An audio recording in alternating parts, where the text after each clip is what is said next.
네, 마지막 시간 진행하도록 하겠습니다. 일단 저희가 볼 게 14페이지 보시면 영제 17조 나오는데요. 이거 가볍게 보시면 되는 부분입니다. 정액 환급유표를 고시해 주세요로 요청할 수가 있고요. 그 당시 이제 관련된 절차라고 보시면 되겠습니다. 넘어가 보시면 법제 14조가 나오는데요. 환급 신청이 나와 있습니다. 일단 이렇게 보면 돼요. 저희가 환급특례법에 따라 환급 받으려고 한다면은 처음에 요구한 게 뭐냐면 관세 등을 납부를 해야 되고요. 수입하고 세금 내야 되고 그걸 가지고 수출 등에 제공을 해야 되는 것이죠. 그리고 그거는 수출 이행 기간 기준을 안에 있는 것들만 환급을 받을 수가 있었습니다. 그리고 그거 끝나고 나서는 환급 신청을 따로 해야 되는 것이고요. 신청이라 하는 것들도 정해진 기간이 있기 때문에 그 기간이 경과되기 전에만 가능하다라고 보시면 되겠습니다. 마치 관세법상에 보시면 관세 환급금을 청구하는 것처럼 별도의 신청 절차가 있어야 한다는 것이고요. 이 기간은 이제 개정이 돼가지고 원래 2년이었던 것인데 이제 5년까지로 더 연장이 됐습니다. 늘어나게 된 거고 아마 얘는 한번 출제가 되지 않을까라고 생각해요. 지금 당장 나올지는 모르겠지만 언젠가는 출제가 될 겁니다. 개정이 된 거기 때문에 실무적으로는 상당히 중요한 거죠. 2년치만 환급 신청 기한이 원래 2년이었던 것이 5년까지로 갔던 거기 때문에 상당히 지금 많이들 활용하고 있다고 보시면 되겠고요. 여기 보면 원칙과 예외가 있습니다. 일단 원칙은 본문에 나와 있는데요. 수출 등에 제공한 날부터 5년 안에 지정된 세관에 환급 신청을 해야 됩니다.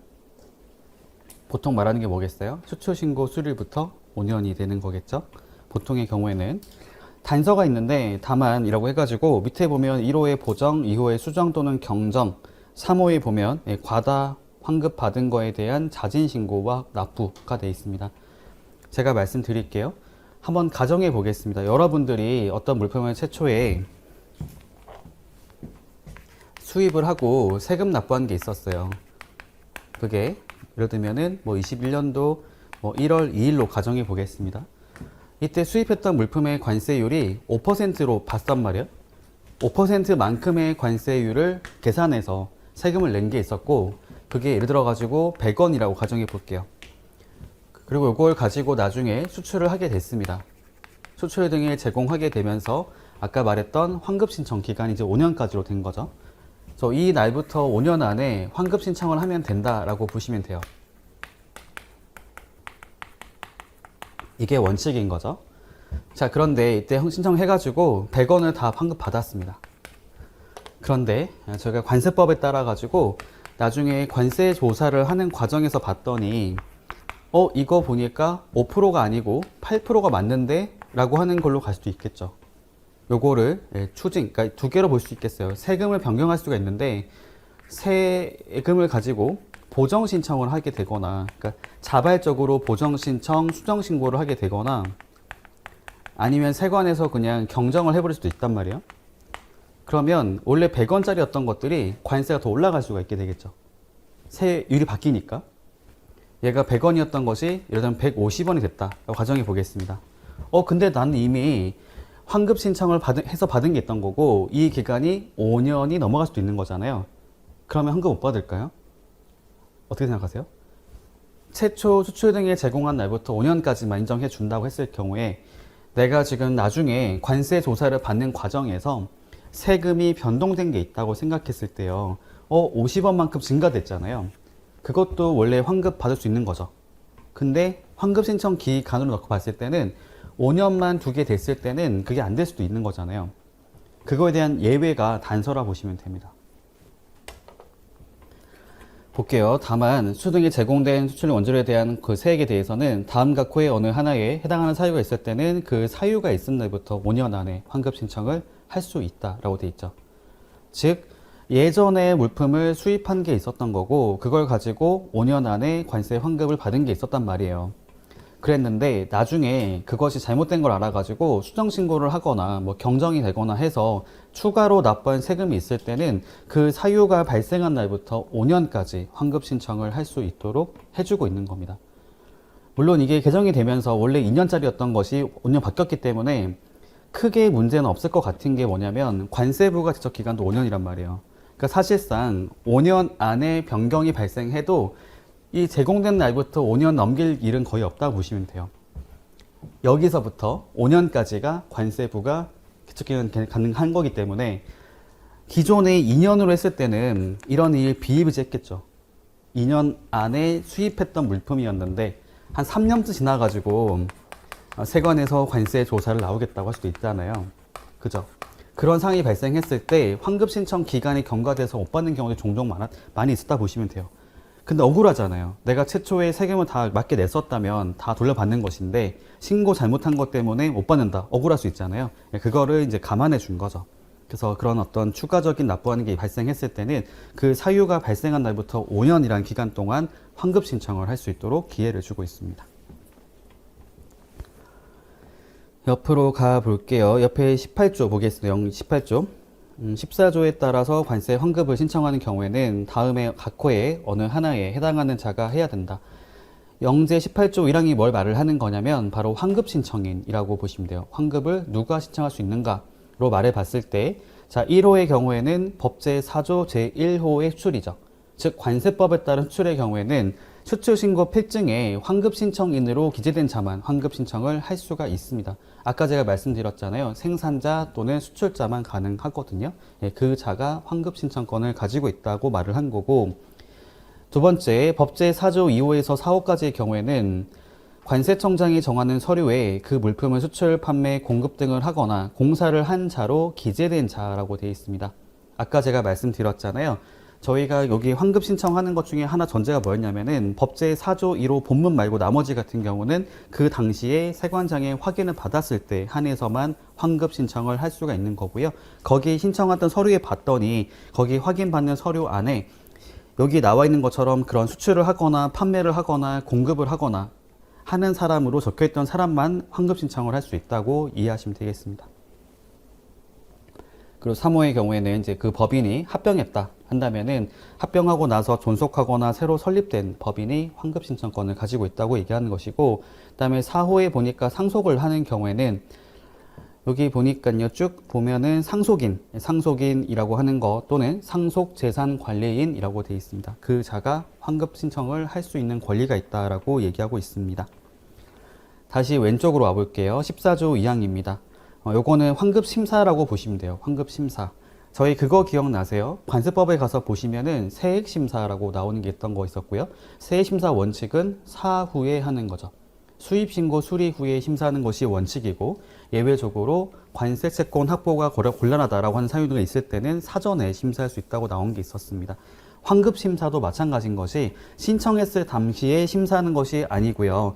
일단 처리 먼저 해주고 나중에 심사하는 것이 원칙입니다. 사후 심사가 원칙이지만 예외적으로 사전에도 심사할 수 있다라고 내용이 나와 있어요. 사전 심사의 그런 이유가 뭔지 봤더니 과다 환급의 우려가 있는 경우라고 되어 있습니다. 과다 환급이 우려된다라는 경우로서 사전에, 그러니까 사후에 심사하는 것이 적합하지 않다라고 보이는 게 있을 경우에는 그때는 예외적으로 사전에 심사한다. 그 내용이 사망에 나와 있는 거는 사망이 그죠? 2항에 보시면 이제 환급 후에 심사하는 것이 원칙, 그다음에 사망에 보시면 예외적으로 환급 전에 심사하는 것이 예외라고 보시면 되겠습니다. 환급 심사를 말하는 거죠. 2항은 원칙, 환급 후, 그다음에 사망은 예외, 환급 전 심사라고 보시면 되겠습니다. 그다음 옆으로 가볼게요. 2항입니다. 18조 2항을 보시면은 여기 환급 신청을 하는 절차가 나와 있는 거죠. 환급 신청서라는 것을 세관장에게 제출하는 겁니다. 관할지 세관에게 제출을 하는 것이고요. 밑에 보면 이렇게 나오겠죠. 아까 제가 말씀드렸던 대로 세 가지가 필요하다 보시면 됩니다. 한번 앞에 보시겠어요? 아까 제가 얘기했던 거 있잖아요. 필요한 게 뭐냐면 세금을 납부했어야 되고, 그 다음에 수입 행위가 있던 것이 확인돼야 되고, 이걸 가지고 수출을 해야 되는 거죠. 각각에 대한 서류가 있으면 돼요.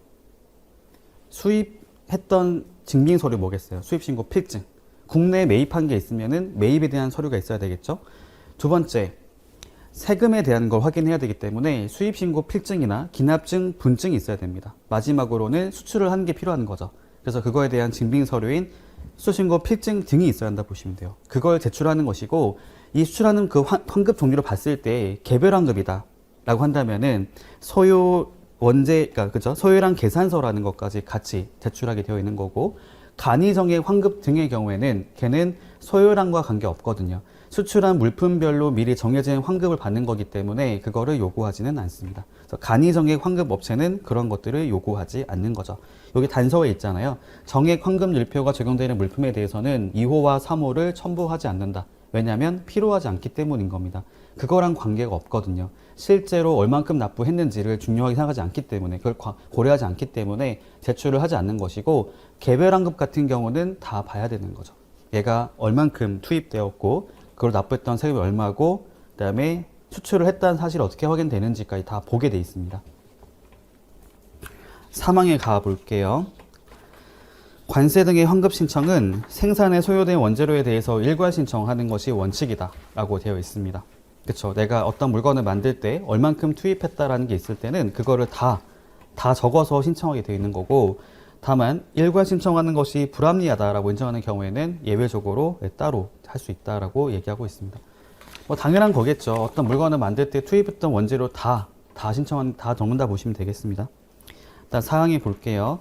관세 등의 환급 신청은 다음과 코의 일에 해당하는 경우에 할 수 있다. 그러니까 환급의 요건 중에 하나로서 여기 보면은 그 이행을 마쳤을 때 가능하게 되어 있습니다. 한번 예를 들어 볼게요. 여러분들이 관세법에 따라서 수출 신고를 하는 게 있었습니다. 그래서 수리가 됐어요. 그러면은 수출된 건가요? 어떻게 생각하세요? 수출 신고 수리가 됐다고 해서 수출이 완료된 걸로 볼 수 있을까요? 아니고요. 수출 신고 수리일부터 30일 안에 운송수단에 적재를 맞춰야지만 수출이 된 걸로 봅니다. 실제로 물품이 실리기 전까지는 수출한 게 아니라는 거죠. 수출을 하겠습니다라고 한 거지. 그렇지 않아요? 그래서 그거 얘기한 겁니다. 여기 1호에 보면은 선적 또는 기적이 된 경우잖아요. 실제로 물품이 실렸을 때 그 전까지는 환급을 신청할 수가 없습니다. 왜냐하면 아직까지는 이행을 한 것이 아니기 때문인 거예요. 밑에도 마찬가지인 거죠. 나머지 경우에도 수출, 판매, 공사, 공급 등을 완료했을 때부터 환급 신청을 들어갈 수가 있습니다. 제가 이행을 했다라는 것을 보여주고 확인받고 환급을 신청하는 거죠. 다음에 5항에 보겠습니다. 여기 보면 관세 등의 환급을 받고자 할 때에는 법제 4조 1호의 경우는 수출신고 수리일, 나머지는 그런 것을 완료한 날부터 5년 안에 신청을 하게 되어 있고요. 6항에 보면 환급 신청 전에 환급 신청인은 그 계좌를 개설하고 계좌 번호를 관할지 세관에게 통보하게 되어 있습니다. 제가 절차를 말씀드릴게요. 간단하게. 여러분들이 신규 업체라고 가정해 볼게요. 신규 업체. 여러분들이 세관에다가 관세 환급을 받겠습니다 라고 하려면은 가장 먼저 해야 될 게 뭐냐면 소요량 계산서라는 것들을 작성을 해야 됩니다. 작성을 해서 그거를 세관에, 관할지 세관에게 등록을 하는 절차가 있어요. 그러니까 신고를 먼저 해야 되는 것이고, 소요량 계산서 신고를 먼저 해야 되는 것이고, 환급 받기 전에 환급받을 계좌를 만들어 가지고 세관에게 등록하는 절차를 밟아야 됩니다. 지금 그거 말을 한 거거든요. 계좌번호를 통보한다. 등록하는 절차가 있는 것이고, 그다음에 7항에 가서 보니까요. 간이정액 환급 율표가 적용되는 물품에 대해서는 수출 신고할 때 환급 신청사항을 간략하게 기재함으로써 환급 신청에 가름할 수 있도록 할 수 있다. 그 말이 뭐냐면 환급 신청서를 따로 작성해서 제출하는 것이 아니라 수출 신고할 당시에 그냥 내용을 간략하게 써가지고 환급 신청한 걸로 가름할 수 있게 하는 부분들이 있습니다. 요거는 뭐를 말을 하는 거냐면 중소기업에 대해서 자동 간이 환급 제도라고 하는 게 있거든요. 지금 그거를 말을 하는 겁니다. 참고로 보시면 될 것 같고요. 넘어갈게요. 그 다음에 오른쪽에 보시면은 저희 그거 나와 있거든요. 시행규칙 제13조를 말하는 것이 있는데 요게 뭐를 말했던 거냐면은 그거였어요. 환급 전에 심사를 할 수 있는 사유를 말하는 겁니다. 요것도 당연한 거지만 암기를 하셔야 되겠죠. 요즘 트렌드하고 잘 맞습니다. 단순히 외우는 거 있잖아요. 요런 게 잘 나오니까.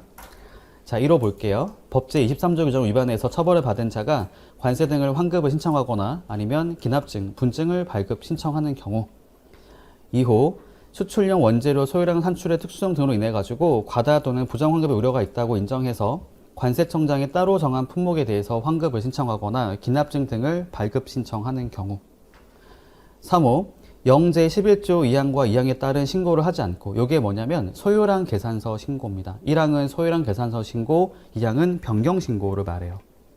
그러니까 관할지 세관에다가 소요량 계산서에 대한 신고를 하지 않거나 변경된 사실을 알리지 않고 관세 등의 환급을 신청하는 경우 등이죠. 환급 신청, 기납증, 분증 발급 신청 이렇게 나와 있고요.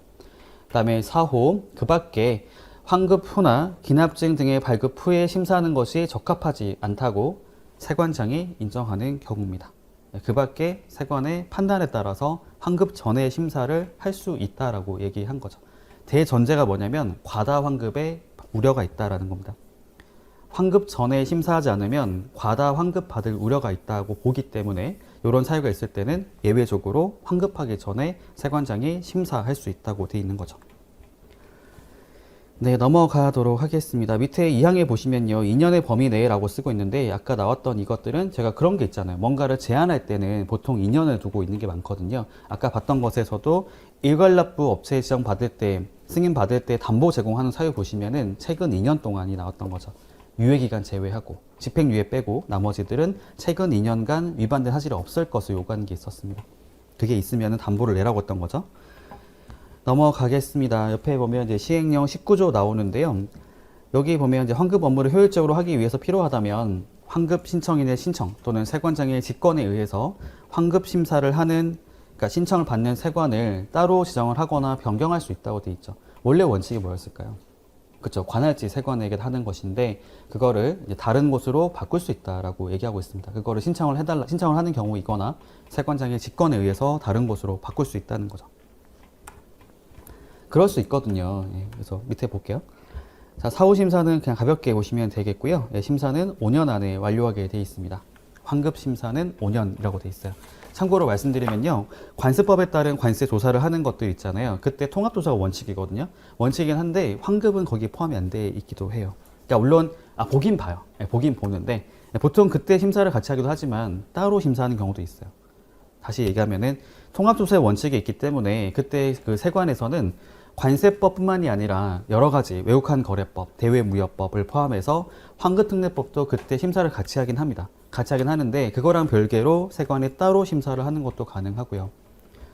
그래서 환급 받고 나서 5년 동안 떨고 있는 거죠. 혹시나 내가 잘못한 게 있으면 추징당하겠구나 라고 하는 게 있을 수가 있다고 보시면 되고요. 넘어가 보겠습니다. 그다음 15조에 보면 뭐 전산처리 설비의 이용 나와 있는데요. 요건 가볍게 보시죠. 가볍게. 현재 모든 업무들은 전자적인 방식으로 하고 있습니다. 유니패스란 사이트 들어보셨죠? 관세청 유니패스 사이트 통해 가지고 전자적으로 송달하고 받고 하고 있습니다. 네, 다 그렇게 하고 있어요. 중요한 내용은 아니고 넘어갈게요. 다음에 16조 가보겠습니다. 환급금의 지급이라고 나와 있는데 요거는 사실 저희 관세법에 보시면 거기 나왔던 거랑 내용이 동일해요. 동일하기 때문에 제가 추가로 말씀을 따로 드리진 않고요. 넘어가도록 하겠습니다. 이 내용들은 저희 관세법과 내용이 동일하기 때문에 그 내용을 같은 걸로 보시고 내용 생각하고 보시면 되겠습니다. 네, 관련 절차도 나와 있던 거고요. 쭉 넘어가 볼게요. 자, 그 다음에 19페이지 17조 가보겠습니다. 환급의 제한입니다. 이랑 수출물품의 생산에 국산 원재료의 사용을 촉진하기 위해서 필요하다라고 인정하는 경우에는 제9조에도 불구하고 환급을 제한할 수 있다. 자, 구조가 뭔지 한번 가볼까요? 구조가 뭔지 쭉 가서 봤더니 관세 등의 환급이었어요. 환급. 네, 환급이라고 하는 그 조가 있었거든요. 네, 그거에도 불구하고 환급을 제한할 수 있다라는 예외를 두고 있습니다. 여기 전제가 뭐였어요? 국산 원재료의 사용 촉진이죠. 국산 원재료의 사용 촉진. 이렇게 볼 수 있지 않을까요? 여러분들이 해외에서 물건을 수입을 할 때는 관세를 내잖아요. 근데 관세 냈던 걸 하더라도 수출을 하는 거라면 다 환급이 된다 라고 한다면 수입하는데 막힘이 없겠죠. 어차피 세금 안 낼 건데 이렇게 생각할 수 있잖아요. 그거를 제한하겠다는 겁니다. 수입하지 말고 국산 재료 쓰라는 거죠. 국산 원재료의 사용을 촉진하기 위해서 필요하다 라고 한다면 예외적으로 수출용 원재료에 대해서도 관세 환급을 제한할 수 있다고 돼 있어요. 그 목적이 그거죠. 국산 재료 쓰라고 얘기하는 겁니다. 그 다음 밑에 보니까 그거에 대한 뭐 물품값 제한 비율은 기재부령으로 정한다라고 되어 있고, 그게 오른쪽 밑에 그 옆에 보시면 밑에 14조 나와 있잖아요. 그거를 말하고 있는 거고요. 일단 가운데 보겠습니다. 환급의 제한 시행령 25조고요. 이랑 관계 행정기관의 장 또는 이해 관계인은 기재부 장관에게 환급의 제한을 요청할 수 있다고 되어 있습니다. 다 마찬가지인데요. 저희가 관세법도 마찬가지인 게 세율에 대한 어떤 결정을 하는 것들은 다 기재부 장관이 하게 되어 있고, 그걸 요청할 수 있는 사람들은 민, 관으로 나눴을 때 민은 이해관계인, 관은 관계행정기관의 장 이렇게 나와 있어요. 그래도 마찬가지인 거죠. 관계행정기관의 장은 이제 관이 되는 거고 민은 이해관계인이 되는 거죠. 예, 그거에 대해서 기재부 장관에게 환급을 좀 제한해 주세요라고 요청할 수 있는 절차가 있다고 보시면 되겠습니다. 밑에 보면 2항에서는 협조 요청인 거죠. 관련된 자들에게 필요하다고 인정이 된다면 어떤 서류 제출을 한다든지 관련된 어떤 나머지 필요한 협조를 요청할 수가 있게 되어 있고 받은 사람들은 특별한 사유가 없다고 한다면 당연히 협조를 해야 되겠죠. 옆으로 가보겠습니다. 시행규칙 14조고요.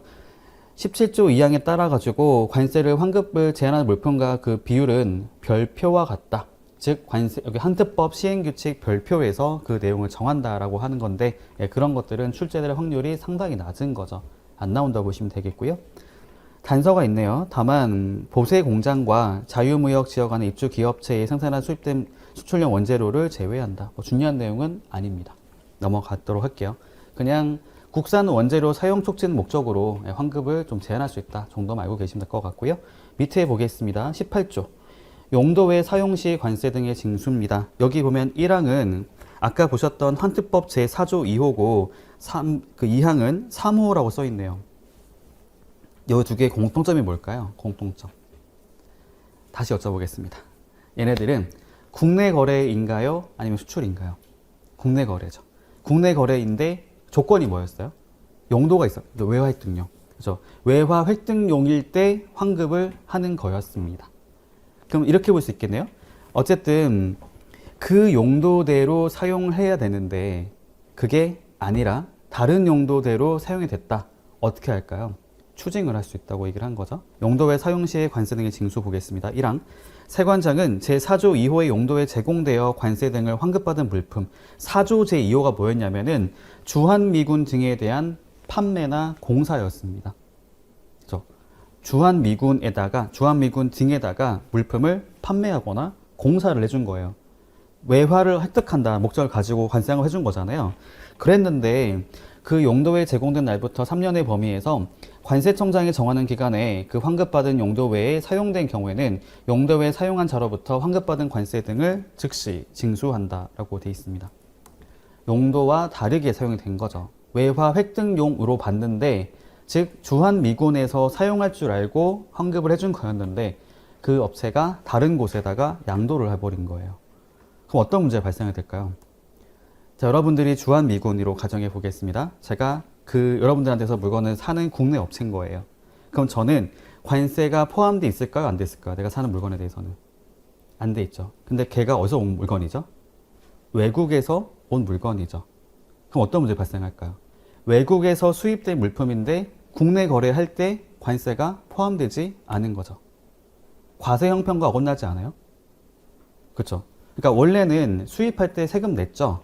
근데 환급받은 거잖아요. 원래 수입했던 자가 주한미군 납품할 겁니다 라고 해서 환급받았죠.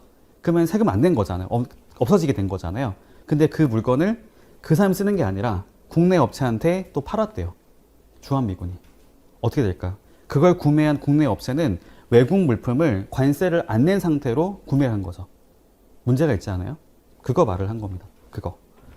그 경우에는 용도 외에 사용한 자로부터 환급받은 관세 등을 즉시 징수한다 라고 돼 있죠.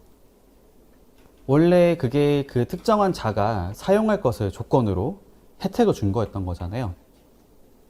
그죠? 근데 그 물건을 그게 아니라 다른 용도로 바꾼 거기 때문에 처음에 환급받은 거니까 걔를 지금 다시 그러니까 그걸 양도하게 됐을 경우에는 세금을 즉시 징수하겠다는 거죠.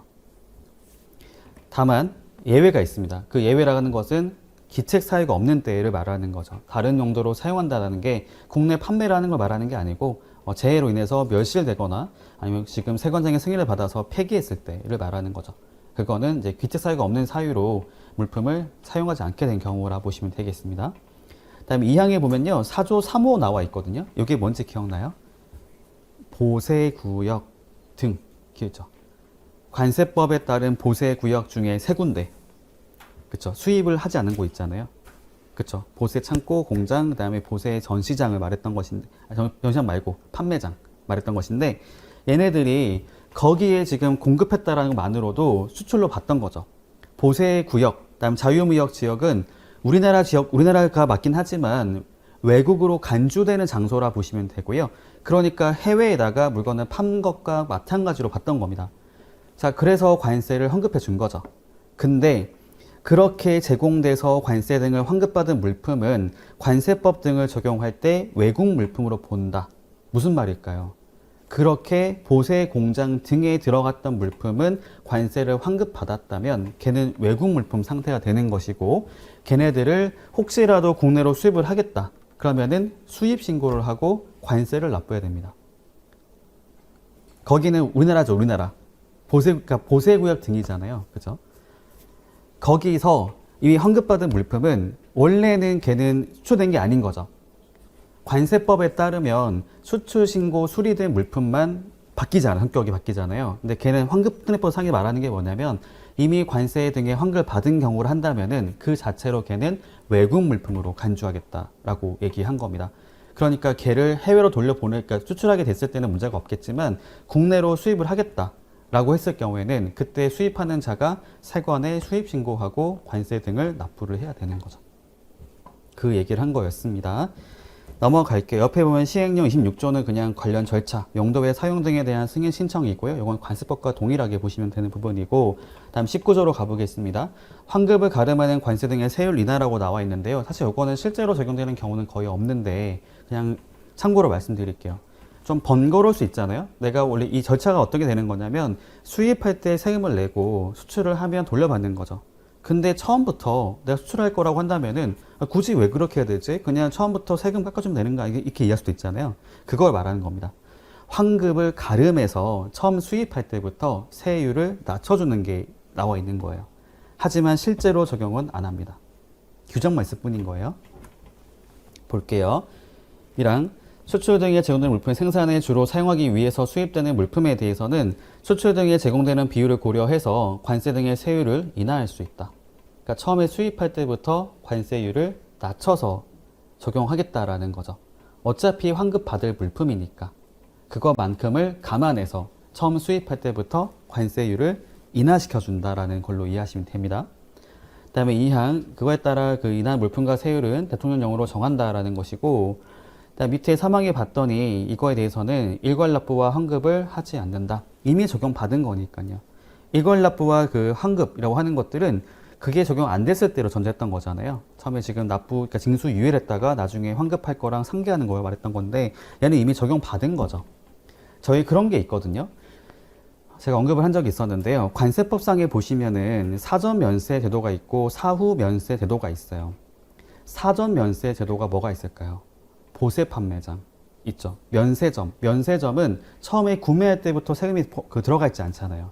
걔가 바로 사전 면세 제도가 되는 것이고, 사후 면세 제도 중에 하나가 뭐냐면 종합보세 구역에서 구매했던 물품에 대해서는 일단 세금 내고 나중에 수출을 하게 되면은 갖고 나가면 확인받고 돈을 돌려받죠. 그게 바로 사후 면세 제도라 보시면 됩니다. 그러니까 아까 얘기했던 게 있죠. 환급특례법은 다 기본적으로 사후 환급을 하는 거잖아요. 하지만 얘는 그러니까 사후 면세했던 것인데 얘는 사전 면세 개념을 보면 되는 거죠. 처음부터 면세 적용해 주는 것처럼 세율을 낮춰준 겁니다. 환급을 따로 받는 게 아니고 처음부터 그걸 가름해 가지고 세금을 낮춰서 부담하게 해주는 것이죠. 넘어가겠습니다. 중요한 내용은 아니고요. 네, 관련된 절차로 넘어가시면 되겠습니다. 중요한 내용은 아니고. 그 다음에 20조로 가볼게요. 서류의 보관 및 제출 등 보겠습니다. 요거는 중요합니다. 참고로 말씀드리면 관세법상에도 보시면 신고 서류의 보관 기간이라 나오는 거 있거든요. 뭔지 아시죠? 수입 신고 필증 등 나오잖아요. 뭐 수입, 반송, 수출, 그다음에 보세화물에 관련 나오잖아요. 걔네들의 보관 기간하고 보관을 위반했을 때 적용되는 처벌이 있단 말이에요. 크게 두 가지가 있거든요. 허위 신고죄 등에 따라서 2천만 원 이하의 벌금에 처하는 게 하나가 있고, 그 다음에 신고 필증을 보관하지 않았을 때는 100만 원 이하의 과태료 부과되는 게 있습니다. 그거랑 얘랑 같이 묶어서 정리해 주세요. 출제가 될 수 있다고 생각합니다. 환급특례법에서도 보관해야 되는 서류의 내용하고 그걸 위반했을 때 적용되는 벌칙이 있단 말이에요. 걔를 같이 낼 수가 있어요. 관세법과 환특법을 같이 묶어서 출제를 할 수가 있습니다. 20점짜리 문제로 만들어가지고 10점은 관세법, 10점은 환특법 이렇게 될 수 있거든요. 중요합니다. 꼭 기억해 주시죠. 자, 보겠습니다. 20조 1항에 보면요. 일단 기본적으로 이제 5년의 범위에서 보관하라고 되어 있고요. 일단 밑에 2항에서는 방법 나와 있습니다. 저희 관습법과 동일하게 나와 있는 거고, 옆에 보면은 그 보관 기간 나와 있는 거죠. 수출 물품별 원재료의 소요량 계산 근거와 계산 내역에 대한 서류는 환급 신청일부터 5년으로 나와 있습니다. 이거 다 외우셔야 돼요. 중요하죠. 제가 아까 했던 거 이거거든요. 소요량 계산에 대한 서류들은 환급 신청일부터 5년까지 보관을 하게 되어 있습니다. 가장 중요한 걸로 보는 거예요. 가장 중요하다. 근데 단서가 있네요. 중소기업자가 보관해야 되는 원재료 출납대장, 수출물품 출납대장 보관 기간은 3년으로 한다. 라고 되어 있습니다. 두 가지 다 외우셔야 됩니다. 두 번째 가볼게요. 내고 신용장 등 수출용 원재료의 거래 관계 서류는 기납증 등의 발급일부터 3년까지 보관하게 되어 있습니다. 그 다음에 3호 수출신고 필증 등 관련된 서류들은 환급 신청일부터 3년, 수입신고 필증 등도 3년, 기타 서류도 3년이네요. 보다 보니까 하나 빼고 다 3년이네요. 그죠? 하나 빼고 다 3년이고 소요량 계산 근거라고 하는 소요량 계산 내역과 근거 서류는 환급 신청일부터 5년이라고 하는 것들 다 외우셔야 돼요. 이거 중요합니다. 어렵지 않게 외울 수 있겠죠? 네, 내용 다 정리하시면 될 것 같고요. 아까 제가 말씀드렸잖아요. 제가 그거 기억나요? 저희가 세관장에게 환급 신청을 할 때 내야 되는 서류들 기억나죠? 4가지 나왔었거든요. 그쵸? 수입했던 거에 대한 증빙 서류, 소요량 계산 내역, 그 다음에 국내에서 양도세 증명 서류, 수출 신고 등의 그러니까 수출 등에 제공했던 서류, 그 4가지 말하는 거잖아요. 그렇지 않아요? 1호가 뭐였어요? 소요량 계산하는 거. 2호가 뭐였어요? 국내에서 내가 매입한 거 있잖아요. 양도세 증명 서류 받은 거 있으면 그러니까 공급한 게 있으면 그거 말했던 거고, 수출된 사실, 이제 4호에 보시면 수입된 사실이잖아요. 환급 신청할 때 내는 서류 다 말하는 거예요. 얘네들이. 걔네들은 다 기본적으로 3년이다 라고 이해를 하시고요. 다만 예외적으로 소요량 계산은 중요하다 라고 하는 거죠. 왜냐하면 걔 때문에 관세 환급 금액이 변동이 발생할 수 있거든요. 그러니까 걔는 5년인 거죠. 제일 중요하다고 보는 겁니다. 네, 그렇게 보시면 되는 부분이고요. 나머지는 넘어가도록 하겠습니다. 자, 그 다음에 밑으로 가볼게요. 21조 보겠습니다. 그러니까 환급법 21조. 그래서 관세가 나오는데. 환급법 21조. 과다 환급금의 징수 등 써 있는데요. 일단 요것도 중요해요.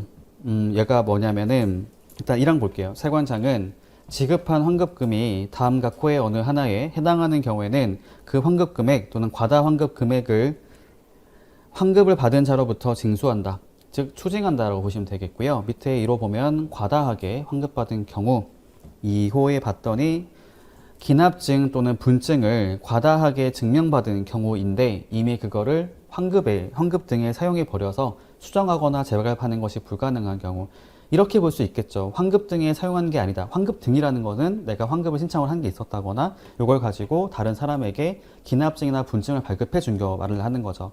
이미 내가 사용을 하게 됐을 경우에는 수정이 이제 안 될 수가 있는데, 사용하지 않은 경우라면 수정하면 되는 거죠. 그러면은 추징을 하지 않습니다. 내가 과다하게 받은 건 맞아요. 원래 환급받을 금액이 100원인데 150원 적혀 있던 거죠. 근데 그걸 가지고 실행을 안 했잖아요. 환급을 신청한 게 아니라 아까 말했던 기납증 등을 발급한 게 아니라 했을 경우에는 일단 사용하지 않은 거기 때문에 걔를 다시 수정하면 넘어가는 거죠. 문제가 없다고 볼 수 있는 거잖아요. 그때는 그러니까 징수까지는 안 하게 되는 거고, 3호에 보면 선적이나 기적을 하지 않고 관세 등을 환급받은 경우죠. 아까 제가 말씀드렸잖아요. 저희가 환급 신청을 하려면 기본 전제가 뭐냐면 수출 등이 제공됐다는 것이 다 확인이 돼야 됩니다. 완료가 되고 나서 가능한 거라서 수출 신고 필증이 발급됐다는 이유만으로 가능한 건 아니라는 거죠. 그것이 선적이나 기적이 되고 나서 가능한 거예요. 왜냐하면 수출 신고 필증이 발급했다고 해서 물품이 나간 건 아니니까. 그쵸? 나간 건 아니니까 그거는 그 자체만으로 인정되지 않습니다. 넘어가도록 하고요. 밑에 4호. 정액 환급율표를 적용할 수 없는 물품에 대해서 정액 환급율표에 따라 환급받은 경우, 이게 어떤 경우 말하는 걸까요? AHS 코드에 오류가 발생한 경우입니다. 저희가 표에 없는 건데 신청할 수는 없어요. 이게 시스템상 불가능하거든요. 하지만 AHS 코드를 잘못 신고할 수 있는 거죠. 그러면은 이런 사례가 발생할 수 있어요. 원래 대상이 아닌 건데 3번을 잘못 신고해서 정액 환급 유표에 따라서 환급을 받는 일이 발생할 수도 있습니다. 예, 그런 일이 생길 수 있거든요. 예, 그거 말했던 거였어요. 그 다음에 2항에 보면은 그 차액만 징수하는 게 아니라 환급 가산금이라는 것을 징수하게 돼 있는 거죠. 이자 뭔지 아시잖아요. 예, 그거를 징수하는 게 나와 있는 거고, 뭐 나머지 내용들이야 저희 관습법과 동일하게 보시면 되는데, 저희가 챙겨볼 게 있습니다. 특이한 게 뭐냐면요, 환급특례법은 자진신고 제도라고 하는 게 있어요. 자진신고. 걔를 보실 필요가 있습니다. 어디 나와 있는 거냐면요, 지금 어디냐면 사항이요. 사항 읽어볼게요. 사항 22페이지 사항이고요. 관세 등을 환급받은 자 또는 그 7조 1항이 뭐냐면 그거 있죠. 저희 일괄납부에 따라서 정산한 통지받은 자를 말하는데, 아까 위에 봤던 추징 사유가 있다는 것을 알았을 때, 또는 정산 통지 받고 나서 부족하게 정산된 사실을 알았을 때는 세관장에게 그 사실을 자진 신고하고 그 차액만큼을 납부할 수 있게 되어 있습니다. 이게 바로 자진 신고와 자진 납부를 말하는 것인데, 환급특례법 상에서는 자진해서 신고하고 납부하는 것이 가능해요. 이거를 왜 말씀드린 거냐면은 그에 따라서 적용되는 환급 가산금 이자율도 다릅니다. 환급특례법 상에서는 환급 가산금에 대한 이자율이 3가지로 나눠지게 돼요. 일반적인 경우가 하나가 있고 자진 신고하는 경우가 있는데, 그 신고를 하는 경우에도 빠른 시일 안에 하는 경우하고 그렇지 않은 경우 나눠서 이자율이 달라지는 게 있습니다. 그러니까 어떻게 이해하시면 되는 거냐면 구간이 3가지가 있다고 보시면 돼요.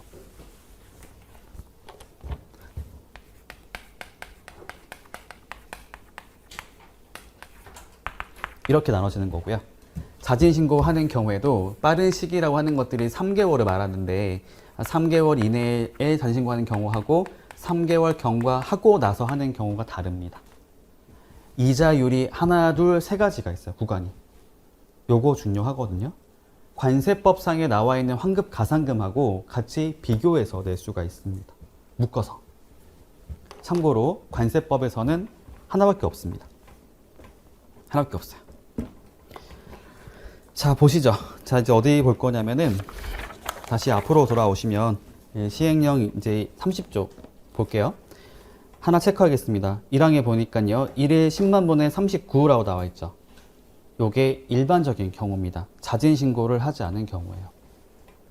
좀 높죠. 비싼 편입니다. 좀 높은 편이고요. 밑에 가 보면 자, 2항에 나오는데요. 여기 가운데 쭉 내려 보시면은 1에 10만 분의 10으로 한다란 말이 보이실 거예요. 그쵸? 1에 10만 분의 10으로 한다. 이거는 자진 신고를 하는데 3개월을 경과했을 때를 말하는 거고, 단서에 보시면 3개월 이내라고 나온 게 있거든요. 걔네들은 기재부령으로 정하는 이자율로 한다. 그게 뭘까요? 옆에 보면 시행규칙 16조 나와 있죠. 연 1000분의 12의 유를 말한다 라고 되어 있습니다. 3가지 나눠지잖아요. 21페이지 보시면 16조라고 나와 있잖아요. 얘가 3번째였던 거예요. 이거 외우셔야 됩니다. 외우셔야 되고, 한번 여쭤볼까요? 관세법에서는 뭐를 적용하고 있을까요? 하나 같은 게 있거든요. 그쵸? 1000분의 12라고 하는 것들을 적용하고 있죠. 맞나요? 맞죠? 맞죠? 가산세는 10만 분의 22의 율로 한다 돼 있고, 저희 그 가산세 징수할 때 납부지용 가산세 얘기할 때 그렇게 돼 있고, 보정이자하고 환급 가산금은 연 1000분의 12로 한다고 되어 있습니다. 다 외우셔야 돼요. 출제될 수 있습니다. 나머지는 좀 봐주시고요. 뭐 내용 읽어보시면 어렵진 않을 거라 생각합니다. 그렇게 나와 있는 부분이고 넘어갈게요. 마지막으로 이제 보기 전에 22조 한번 볼게요. 22조. 과소 환급금의 환급이라고 나와 있는데요. 말 그대로 이제 환급받을 것보다도 적게 받은 게 있을 때 지체 없이 세관장이 지급하게 되어 있는 것인데, 그때도 이자가 붙는 거죠. 환급된 사실을 알았을 때는 지체 없이 과소 환급금을 지급해야 된다. 자, 미리 한번 말씀드리겠습니다. 저희 관세법에 보시면요, 과소 환급 가산금이라 하는 것들이 어디 나와 있냐면 관세법 48조에 나와 있어요. 48조. 근데 거기서는 그냥 내가 최초에 신고 납부했던 세액이 과다하게 됐을 때는 그 기간에 대해서 이자를 받는 게 가능합니다. 하지만 환급특례법 어떻게 나와 있는 거냐면 과소하게 환급된 사실이 있을 때를 전제로 한 거거든요. 어떤 말을 하는 거냐면 한번 가정해 볼게요. 제가 처음에 그냥 정상적인 절차대로 흘러간 거예요. 제가 수입을 하고 세금 납부하고 수출을 하고 환급 받았어요. 이때 이자 붙을까요? 안 붙을까요? 안 붙겠죠. 왜요? 과소하게 환급받은 게 아니니까요. 어떤 말을 하는 거냐면 관세법 48조는 과소라는 말이 없습니다. 그냥 내가 처음에 납부했던 것보다 나중에 환급받을 때까지 기간이 있을 거 아니에요.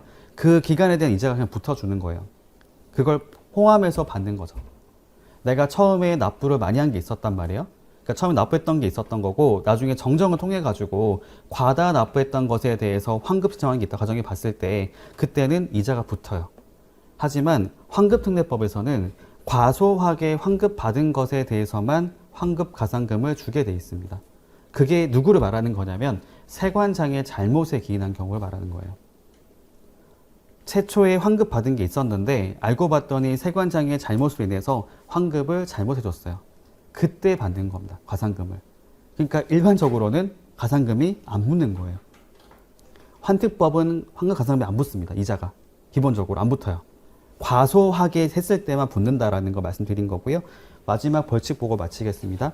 23조 나와 있는데 얘는 사실 되게 중요해요. 저희 시험에 잘 나왔던 것들이고 여전히 나올 수가 있는 이유가 있습니다. 왜냐하면 단순하게 나열식으로 되어 있잖아요. 그죠? 이런 게 잘 나오거든요. 첫 번째 1항을 보니까 거짓이나 부정한 방법으로 관세 등을 환급받은 경우 있네요. 이게 뭘까요? 부정환급죄가 되는 거겠죠. 관세법상 부정환급죄와 얘는 동일합니다. 3년 이하의 징역 또는 환급받은 세액의 5배 이하에 상응하는 벌금이라고 하는 거 있는데 관세법상의 부정환급죄가 있잖아요. 관세법 270조 제5항인데 걔랑 얘랑 동일합니다. 규정이 똑같거든요. 그 다음에 두 번째 2항에 봤더니 3년 이하의 징역 또는 2천만 원 이하의 벌금에 처한다라고 되어 있고 밑에 보시면 나오죠. 서열한 계산서를 거짓으로 작성한 자, 뭐 보면은 뭐 기납증, 뭐 분증을 거짓으로 발급한 적 써 있는데 얘가 뭐랑 관련된 걸까요? 허위신고죄 등하고 관련성이 있는 거죠. 참고로 말씀드리면 허위신고죄는 2천만 원 이하의 벌금에 처한다고 되어 있습니다. 다만 여기서는 징역형까지 포함된 거죠. 3년 이하의 징역. 그래서 제가 그런 말씀 드린 게 있었잖아요. 관세법상의 벌칙을 말했을 때 가장 많이 나오는 벌칙이 몇 년이었어요? 3년. 그쵸? 3년 이하의 징역이 제일 많이 나오거든요. 얘도 보니까 3년이네? 징역형은 다 3년 아닌가요? 여기 보면은 1항, 2항 보시면 3년이죠. 다. 그죠? 3항은 징역형이 없잖아요. 벌금형만 있잖아요. 그 다음에 3항에 보시면은 이제 그거 서류 보관 위반한 자는 2천만 원 이하 벌금이죠. 얘도 아까 말했던 관세법상의 처벌 규정과 동일합니다. 2천만 원 이하의 벌금에 처한다. 그 다음에 4항에 보시면 그 제출하지 않았을 때 1천만 원 이하의 벌금에 처한다라고 되어 있네요. 그리고 옆에 보니까 좀 위치가 잘못된 것 같은데 옆에 시행령 32조를 보시면은 얘가 법제 22조 1항 써 있잖아요. 그게 바로 위에 보셨던 과소 환급금의 환급을 말하는 것이고 아까 제가 말씀드렸던 대로 세관장의 기책 사유로 인해서라고 되어 있습니다. 그러니까 실제로 적용될 확률은 거의 없다고 보시면 돼요. 세관이 잘못한 게 아니고서야 환급 가산금이 붙지를 않는다라는 겁니다. 예, 나머지는 다 봤어요. 넘겨보시면 뭐 미수범 등 징역과 벌금의 병과 형법 적용 일부 배제의 양벌 규정, 조사와 처분 나와 있는데 이것도 관세법과 동일하게 내용을 이해하시면 되는 부분이었습니다. 시간을 거의 다 채웠네요. 4시 58분입니다. 예, 오래 했고요.